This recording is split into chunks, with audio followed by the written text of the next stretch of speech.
আমরা ইনসাফের জন্য লড়েছিলাম।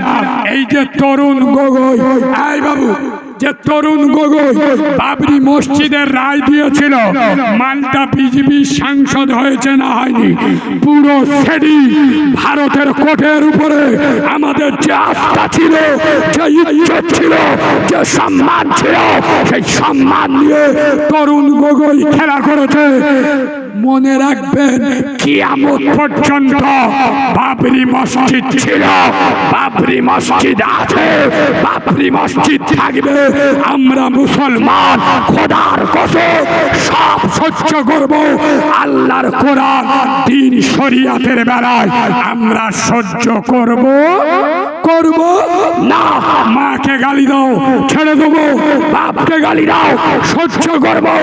স্ত্রীকে গালি দাও, মেনে নেব। ইসলামকে গালি দেবে, পেটে পা তুলে দিয়ে বুক ফেলে দেবো। তাকিয়ে দেখো, নুপুর শর্মা দিল্লির টিভিতে বসে নবীর বিরুদ্ধে কুমন্তব্য করেছে। দাঁড়িয়ে আর মুসলমানের বুকে আগুন জ্বলেছে না জ্বলেনি? এর পরিবর্তে মুসলমানদের একটা 5 একর জমি দিয়েছিল, সেই জায়গায় একটা আলিশান মসজিদ করবে, যেখানে কাবার ইমাম আসবে। ওই জায়গাটা নিল কে, মারল কে, আর মসজিদরা করবে কে? এই শোনেন, ভালো করে শুনুন, কোন খাস জায়গায় মসজিদ হয়, সরকারি জায়গা। কেউ যদি বলে এটা আমার জায়গা, তবে এখন কিছু কিছু মসজিদ আছে, এখানে বললি যদি মারামারি হয়, বলবো। এই শোনেন, মসজিদ মাদ্রাসা ওয়াকফ 2 প্রকার হয়। কয় প্রকার? একটা ওয়াকফে লিল্লাহ, মানে আল্লাহর নামে, ওতে কোন রকমের ওই দিলেন মানে হয়ে গেল, আর আপনার কোনো কথা চলা হবে না। চিটিংবাজি ওয়াকফ কার বলে জানো? এর আমি নাম দিয়েছি চিটিংবাজি ওয়াকফ। এটা হলো ওয়াকফে লিল্লাহ। কিছু কিছু ওয়াকফে আওলাদ, ওয়াকফে লিল্লাহ হলো আল্লাহ হাতে ছেড়ে দিলেন। আর ওয়াকফে আওলাদ, এটা কি নাম জানে? আমার বাপ মসজিদে 2 বিঘে জায়গা দিল, এই মসজিদ দেখভাল করবে আমার বেটারা। খেয়ে দে বেশি হলে মসজিদই দেবে, মাতলি হবে আমার বেটা, বেটা মরে যাবে তার বেটা হবে, তার বেটা মরে যাবে তার বেটা হবে। কি বুঝতে পারছো? 14 গোষ্ঠীর মসজিদ, বুঝতে পারছো? সোনার বাবাজি, কোন খাস জায়গায় মসজিদ হয় না।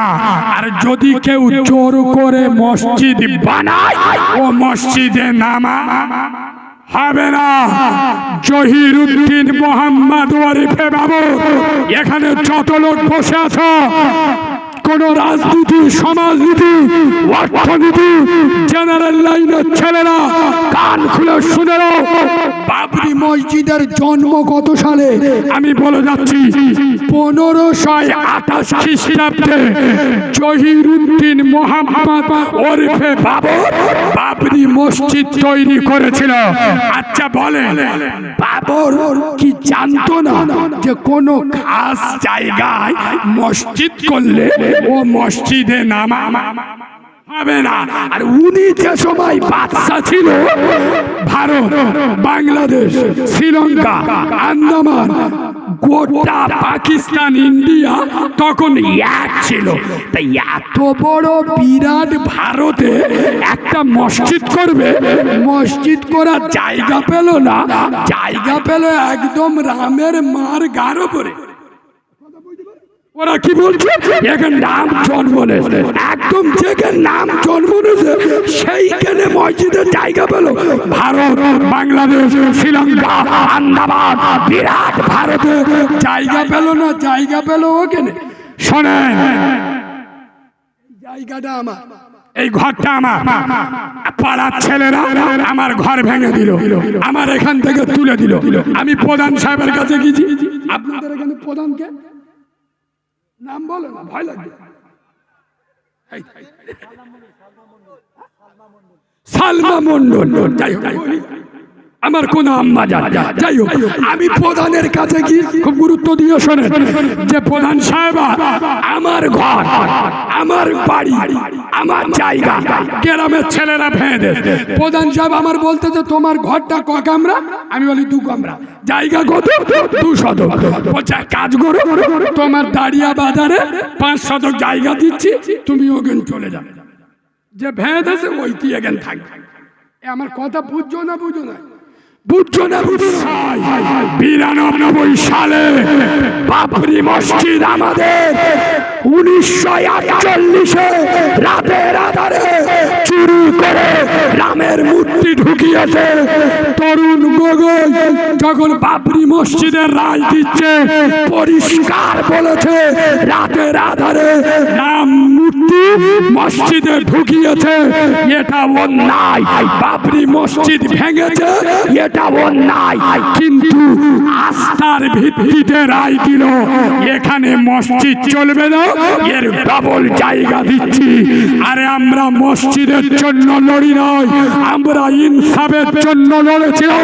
আমরা খোদার ঘর টিকে থাকার জন্য লড়াই করেছিলাম। তোদের মতো ফকিরের বাচ্চা নয়। আমরা যদি মসজিদ করব বলি, খোদার কসম একজন ভিখারি সে তার রক্ত বিক্রি করে মসজিদের টাকা দেবে না? দেবে না? এই কথা বলেন, দেবে না? দেবে না? আমরা ইনসাফের জন্য লড়েছিলাম।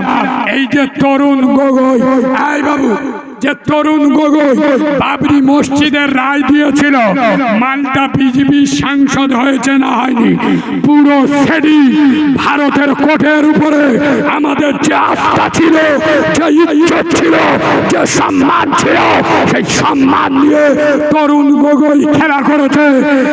মনে রাখবেন, কিয়ামত পর্যন্ত বাবরি মসজিদ ছিল, বাবরি মসজিদ আছে, বাবরি মসজিদ থাকবে।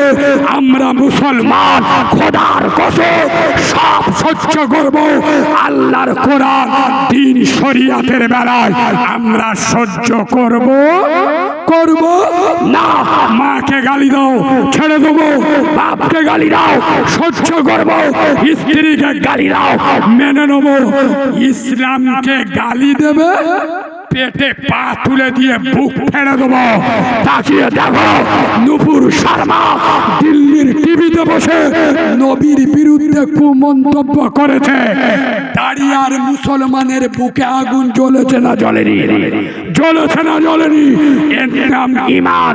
তুমি তৃণমূল করো, সিপিএম করো, কংগ্রেস করো, আইএসএফ করো, খোদার কসম আমার নবীর উপরে, কোরআনের উপরে, ইসলামের উপরে, শরিয়াতের উপরে যখন আঘাত আসবে, কেউ তৃণমূলের ছানা নয়, কংগ্রেসের ছানা নয়, সিপিএম এর ছানা নয়, তখন একটাই পরিচয়, আমরা উম্মতে মুহাম্মাদি।